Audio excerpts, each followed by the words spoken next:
Living green or sustainably is about more than saving on your electric bill and doing your part to protect natural resources.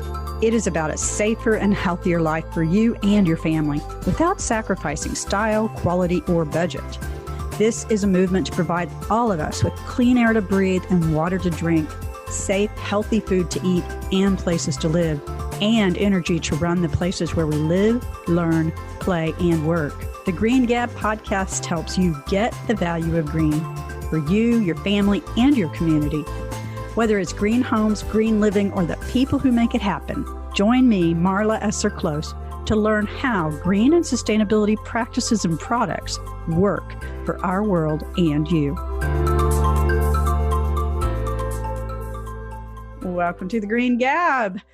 It is a dreary day here where I am in Oklahoma City, but today we have our regular guest on to talk about home maintenance, Tina Gleisner with Home Tips for Women. Good morning, Tina. Good morning. And if I could package up some sunshine and send it to you. I wish you would. So you live in the Sunshine State. So I'm sitting here.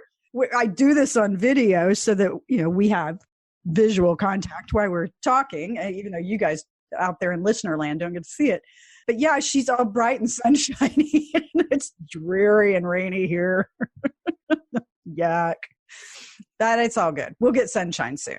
And it's going to give us lots of water for all those spring flowers. So worthy cause, right? Definitely. Because although not a day I'm going to get outside to do outdoor maintenance to get ready for summer. No. But in your case, you can today.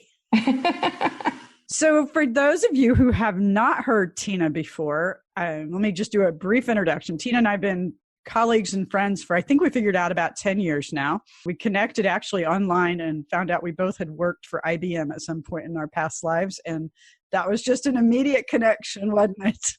So anywho, she has spent a lot of her time in, the last 10, 15 years, I guess, working in the home maintenance arena in various ways. And you are a treasure trove of knowledge. I appreciate you sharing it. Yeah, actually, it's been 17 years. It's kind of scary. Oh my gosh. Yeah. Wow. And one of the things that I find so refreshing about what you know, Tina, is that coming from a woman's perspective, you not only know a lot about homes and how to maintain them and how to take care of them, and you've had a lot of practice, you also just do a really great job at relating to women and how we can take that by the horns and get some stuff done. And that there's a lot we can do. And I think so many of us, I'm just going to say it here, folks, elephant in the room. I think a lot of us women kind of thought that home maintenance was the guy's responsibility. And it really doesn't have to be. It can be either way you want, right? Right. And that just brings up a couple things. And the reason I got into this really when I was running my handyman business was so many women were afraid to pick up the phone and call a contractor, even though they had a serious problem. But more important than anything is for women to understand how to maintain their home. And that doesn't include having to do all the work themselves. I think that's the other scary part is your number one priority is to get the work done, whether you do it or hire someone else to do it. And so degree that you have to understand a problem is a lot less, which is why I focus on the concepts and the terminology of why things are important and enough information so you can talk to a contractor with confidence. Well, and that's huge. There's been so many times when I've called a contractor and they talked to me. I had one contractor tell me that something in my blower unit for my heating and cooling unit was one way. And I knew that that wasn't correct because I had it was all about an air filter system that was in there. And I questioned him on the spot. And I said, that's not the way I understand it to be. Please, pull that thing out and see what you find. And sure enough, he's like, oh, I didn't see that through. So there is a lot of confidence to be gained from just knowing the basics. I agree with that. And unfortunately, sometimes there are the arrogant ones who not listen to us or refuse to accept that we might know what we're talking about. And what do you suggest in that case? Well, I have two reactions so far. when 84 Lumber sent the second repair person out to deal with my front door issues. And the guy moved the lock set over, the lock plate on the casing, and he moved it over like a 16th of an inch, but he didn't plug the original hole. He just stuck a nail back in. And I said, aren't you going to put a plug in there? And he looked at me like I was from another planet. And I said, you need to fill that hole in order for the new screw to be tight. And his response was, we don't do that. And my response was, I took a photograph of it with his hand in it, and I sent it to his company and reported his arrogance and incompetence. Well, it's interesting that you would quote that company because it's a woman-owned company. She's very much about empowering women. They are, I imagine, unaware of this isolated incident that happened. So I hope you get a response to that helps to rectify it, because that is the way none of us want our companies to be represented. Right. That's interesting. I should go up above the local office. We can take that offline. Yeah. I think part of that problem is in Florida, this is a free repair because the builders never pay for repairs on the homes they've built. Well, and one of the issues that I think you're also running into, Tina, that a lot of us do run into is right now with the labor shortage, people are desperate to hire people with decent amount of skill. And sometimes there may be trade-offs.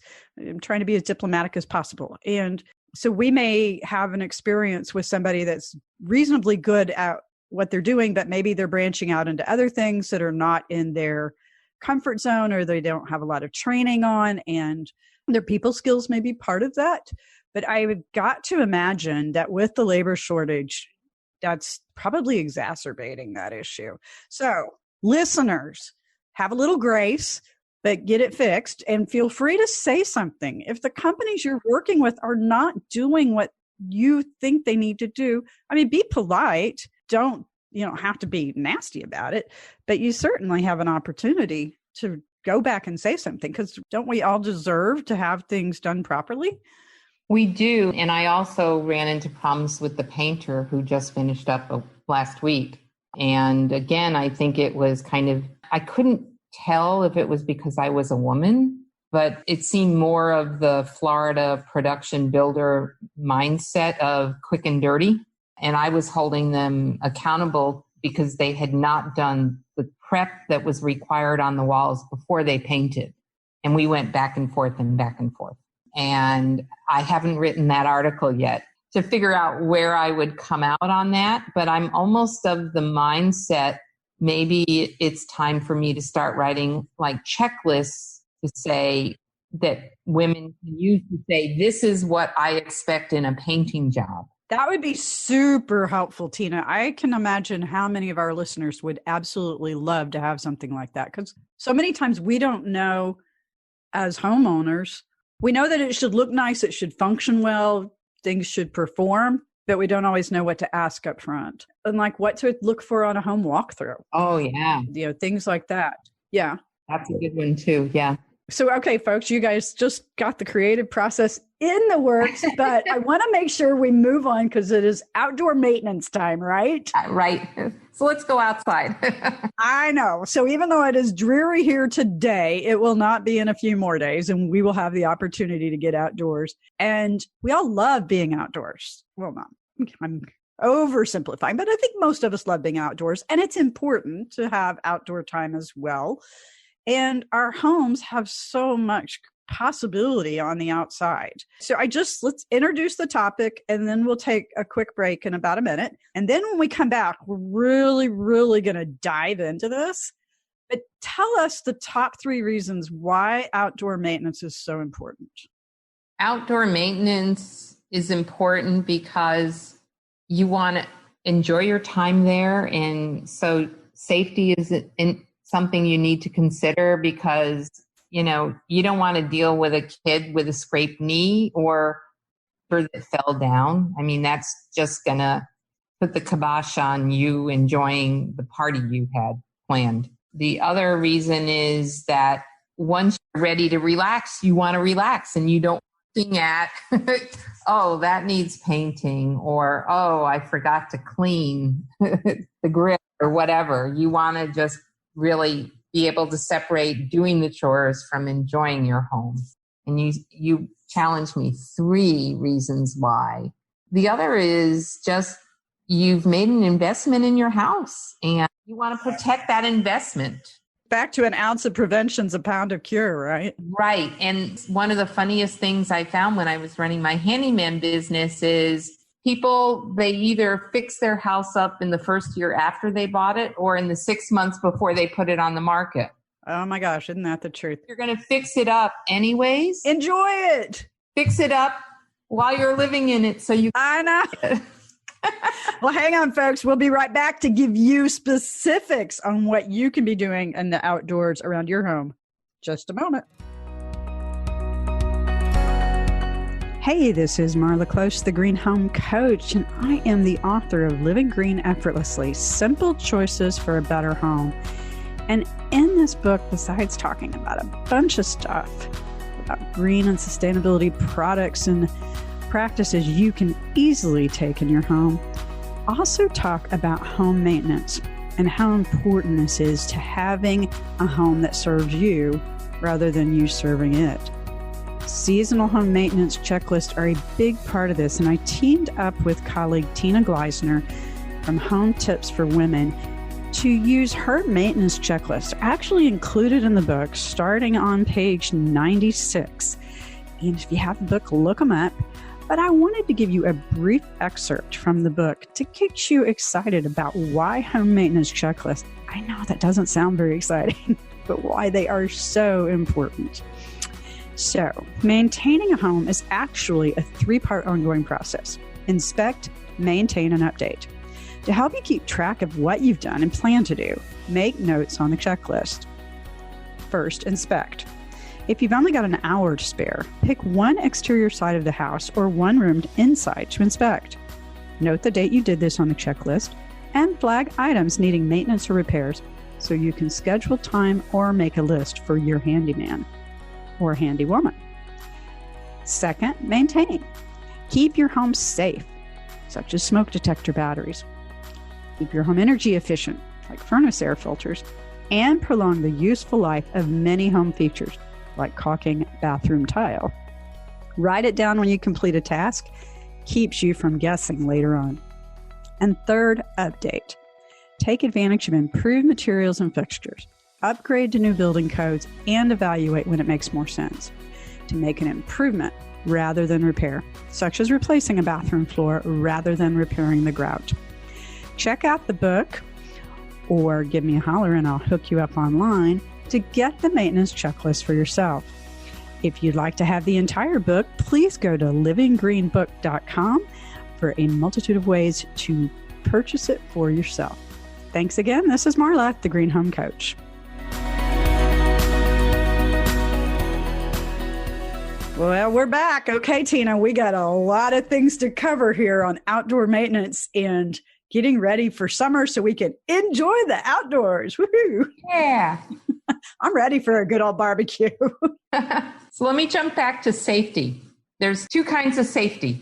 The first is you need to be safe when you're dealing with your outdoor maintenance activities. So it's better at the front end to review all of the tools you're going to be using to make sure that they're in good condition and that they're ready to use. So one of the things I try to tell people is get your lawnmower, checkup done before you need to use it.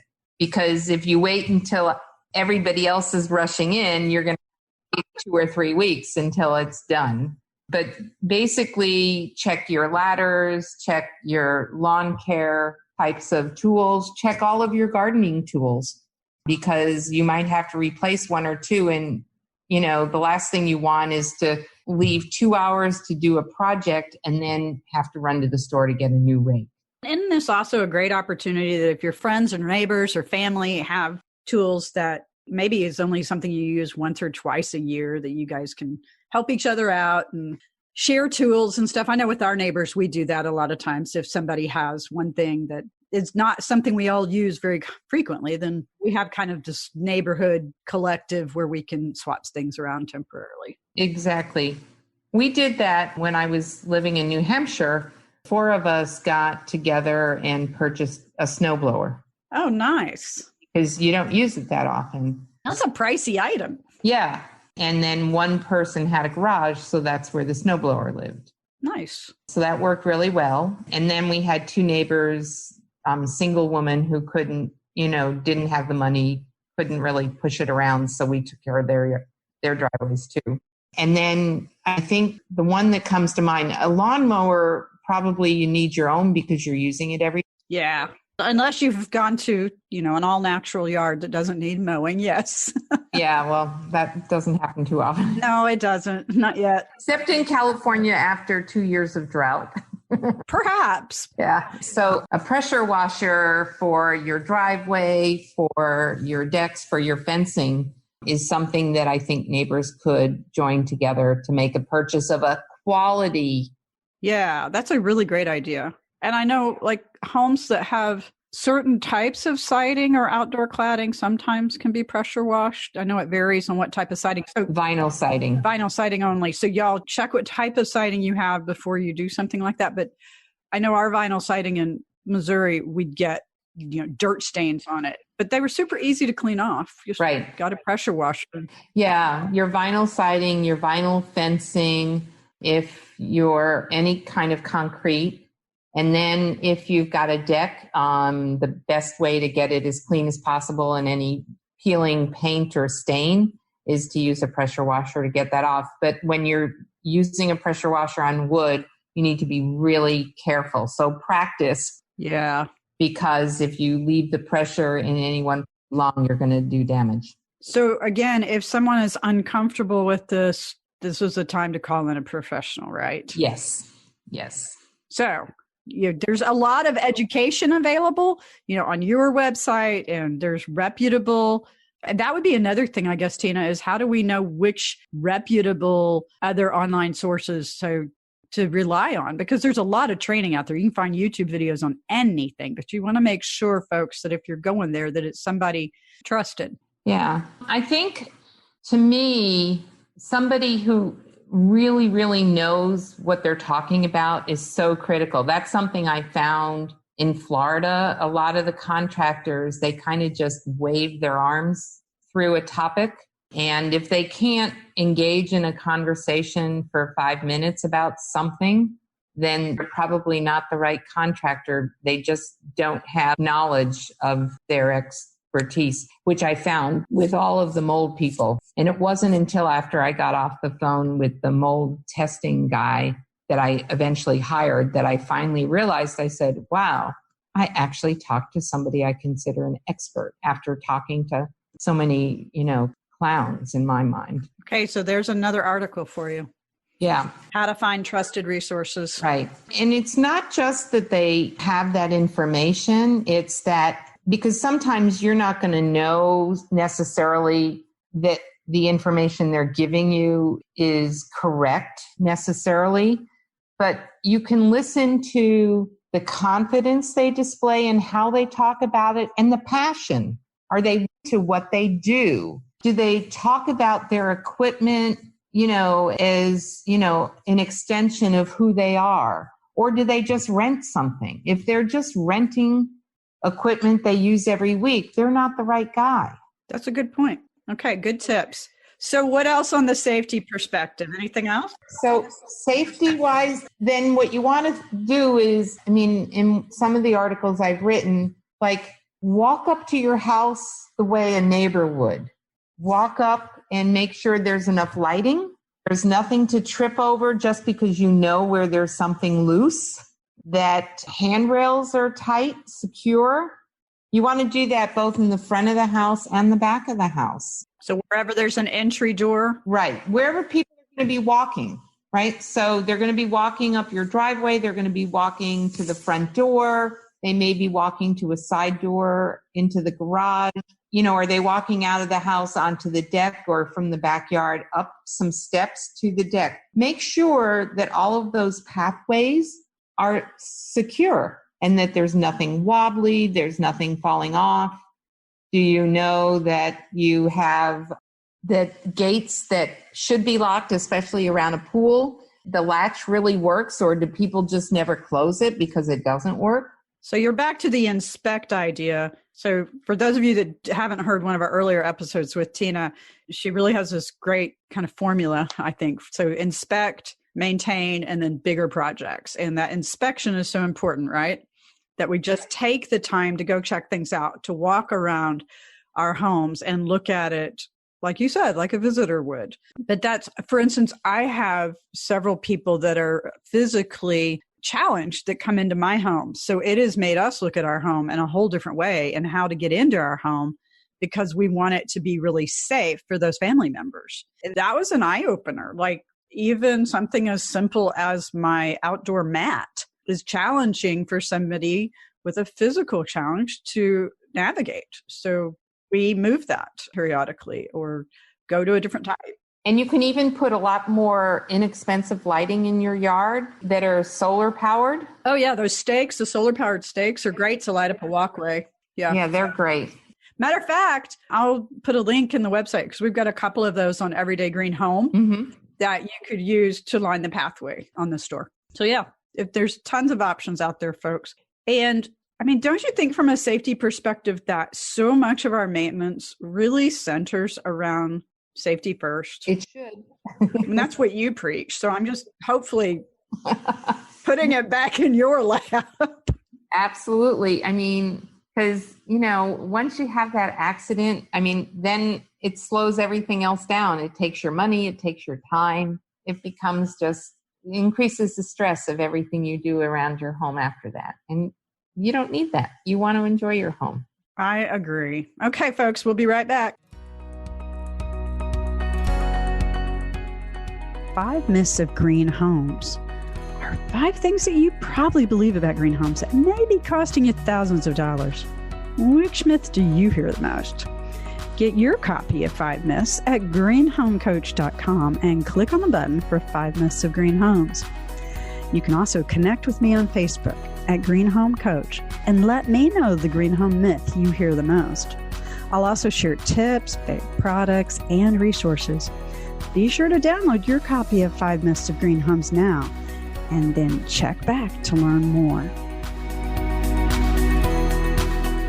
Well, Tina, we got lots more to talk about, so we're going to get on with it. So safety first, we got that. But you also mentioned that there's a lot of things on the outside of our home that we have to deal with, weather and time-sensitive nature and things like that. So what kind of things on the outside of our home do we move to next, now that we've got the safety aspect covered? So now you want to look at your house in terms of, I think we'll start in the backyard because that's where you're going to spend more of your time. Yeah, that's our entertainment center, right? Yeah. How are you going to spend your time? Are you out there grilling dinner 5 nights out of 7? And therefore, you want to have a nice, comfortable place to cook, a place to put that plate down, a place to store some paper towels, whatever it is you need to enjoy the cooking experience. Then you want to consider how often you and your family eat outside. Do you have enough seating? And is it where you want? Because that might be a project where you want to improve your backyard. It may be nothing more than just cleaning all of your lawn furniture. And, I do need to find, because I just mentioned it to someone else, we found for staining deck spindles that there are these like painting gloves. Oh, that you can just run your hand down the spindle to stain it or paint it? Yes. Oh my gosh. If you find that link, let me know. Oh, you can use it to clean your furniture too, which has all of the tubing. Or I could even see using them indoors to clean blinds. Of course, they make those for blinds. I have a dusting glove. Yeah. So similar concept. Oh, that would be super cool. So you mentioned decks, and I guess decks and patios. So since that's a lot of times where we cook, where we eat, where we socialize, what kind of things do we need to do there? There, basically, one, you want to clean. And usually patios are easier to clean. If you've got some of the more creative patios where you've got all the little pebbly stuff embedded in the concrete, then you might want to get a professional to come in and do it so that you don't mess it up. Easy. And so do those need to be sealed? I don't know. My in-laws had that in their condo in Florida, but that was so long ago and I was never around, but they had somebody do it professionally. So I didn't. I was going to say, so this might be a good thing to ask a professional if there's some other way like sealing, and I don't know if sealing's the right answer, to treat a patio that would make it last longer, be less maintenance, etc. Right. I do know from my handyman experience that rock salt that you use in the winter to deal with ice does a lot of damage to concrete. So you may need to repair steps. And there are some better options too that may not do as much damage to your concrete. So exactly. And then for decks, typically you do want to seal. Well, typically you're going to wash it, if needed, stain it, and then seal it. And that's really just to keep the wood, assuming it's made of wood, drier so that there's less water damage. And that's really where wood rot starts. And if you've got huge wood rot problems, I mean, decks can last 15 to 20 years, but if you're just running into way more repairs than you want to deal with, it's time to start thinking about replacing it with a composite decking material. Which will last a long time. It used to be really expensive. The price point has come down significantly over the years. And a lot of those are made of recycled materials as well. So you're getting a twofer there. Right. You even want to check because some of them will include some wood content and others will not have any wood content, which I prefer. Can't tell you off the top of my head what I used in Arizona, but I did do all the research to find a composite with no wood content.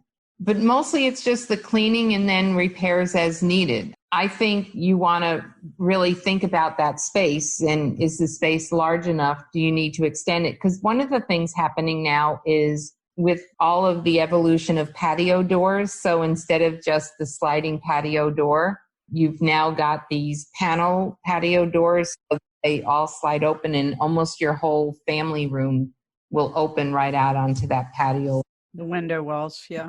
You know, you've got outdoor living where it's basically extending the inside of your house to one bigger room.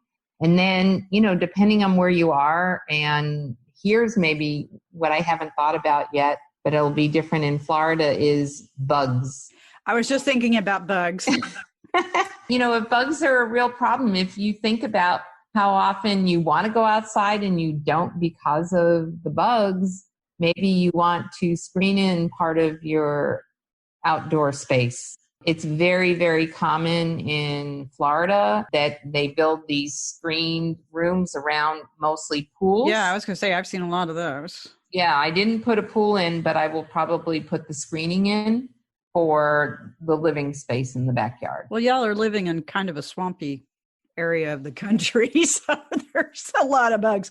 But anybody in the Southeast is likely facing a lot of the same issues, and even people up in the Northeast. And you know, there's a few months of summer that get pretty crazy. Right. I just wrote a note to myself to also post a link just in case you need it. There's some natural insect repellents out there that also, should you be outside of the screen, can help you out. And the other thing, when you look at your gardening, which is a whole nother topic, but you might want to look at how you're watering your shrubs. Your lawn, hopefully, you know, you figured that out when you put the lawn in. You've either got underground irrigation, because that's a major investment, or you are out there with a hose, you know, sprinklers. But for your shrubs, which is smaller, you can actually use these hoses. Well, you can use the drip lines, right?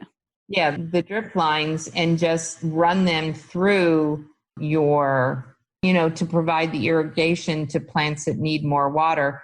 Ideally, though, you actually want to use native plants. Right, that don't need watering as much. Right. If you are watering too, one of the things that we were able to do is we put a timer on with our hose, our drip hoses, so they would just come on every day or few days, whatever schedule we needed. And it takes a little bit of time to set something like that up. But once you get it set up, you don't have to do it every day or every week. So this may be the time while you're in prep mode to look at adding something like that to your backyard or your front yard.